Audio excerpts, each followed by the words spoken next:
안녕하세요. 성강TV의 김인숙입니다. 말테의 수기에 대한 인생 문장을 시작합니다.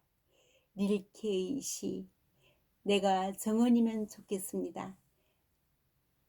내가 정원이면 좋겠습니다. 샘물가에서 수많은 꿈이 새로운 꽃을 피워내는 정원이라면 꽃들은 제각기 떨어져 생각에 잠겼으나 말없는 대화로 하나가 됩니다. 꽃들이 거닐 때면 그 머리 위에 나의 말이 나무 우듬지처럼 살랑이면 좋겠습니다. 꽃들이 쉴 때면 침묵으로 선잠에 취한 꽃들의 말을 엿듣고 싶습니다. 라이너 마리아 릴케는 20세기 독일의 대표적인 서정 시인이죠. 1875년 체코의 프라하에서 출생했습니다. 말테의 수기는 1910년에 발표한 유일한 그의 장편소설이죠.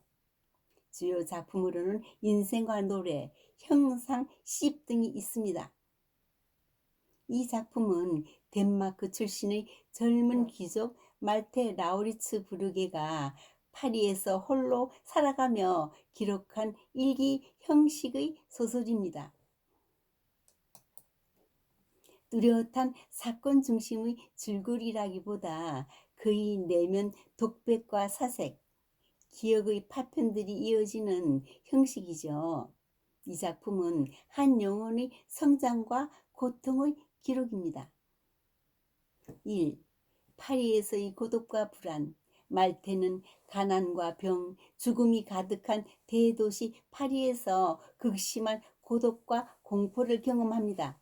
그는 도시에서 마주치는 병든 사람들과 죽음의 장면들을 통해 인간 존재의 불안과 유한성을 절감합니다. 2. 어린 시절의 회상. 이야기 속에는 덴마크에서의 어린 시절과 귀족 가문의 기억을 삽입합니다. 엄격한 가정의 분위기, 죽음에 대한 강렬한 체험, 가족 구성원들의 기이한 모습들이 그의 감수성을 형성합니다. 3. 예술과 존재에 대한 성찰. 말테는 진정한 시인이 되기 위해서는 삶을 깊이 경험해야 된다고 생각합니다.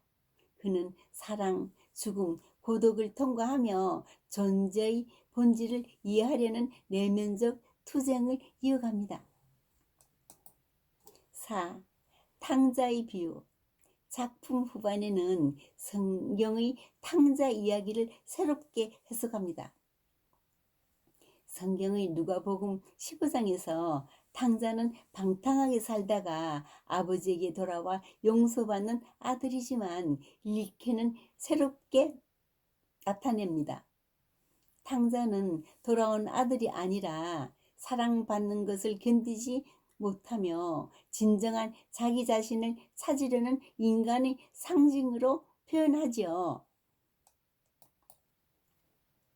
탕자는 사랑과 소속으로부터 벗어나 완전히 자기 자신이 되기 위해 떠나는 인간입니다. 그는 세상과 단절되지만 그 고독 속에서만 진정한 예술과 존재의 진실을 찾으려고 합니다. 이것은 말테 자신의 모습이기도 합니다. 다시 한번 살기 위하여 귀향했을 때 하나님만은 자기를 사랑할 수 있다고 생각했으나 하나님은 아직 좀처럼 그를 사랑하려 하지 않았다로 이 소설은 끝납니다. 릴케의 시. 젊은 시인에게 주는 충고. 마음속의 풀리지 않은 모든 문제들에 대해 인내를 가져라. 문제 그 자체를 사랑하라. 지금 당장 해답을 얻으려 하지 말라.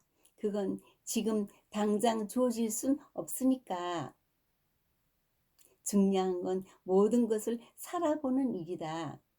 지금 그 문제들을 살라. 그러면 언젠가 먼 미래에 자신도 알지 못하는 사이에 삶이 너에게 해답을 가져다 줄 테니까. 성경의 누가복음엔 아무든지 나를 따라오려거든 자기를 부인하고 날마다 제 십자가를 지고 나를 쫓을 것이니라. 소크라테스가 제자들에게 너 자신을 알라고 하니 한 제자가 스승님은 자신을 아십니까? 라고 물으니 나도 나 자신을 모른다. 하지만 모른다는 사실만은 알고 있다. 우리의 마음은 정원과 같습니다. 늘 신경 써서 가꾸십시오. 감사합니다.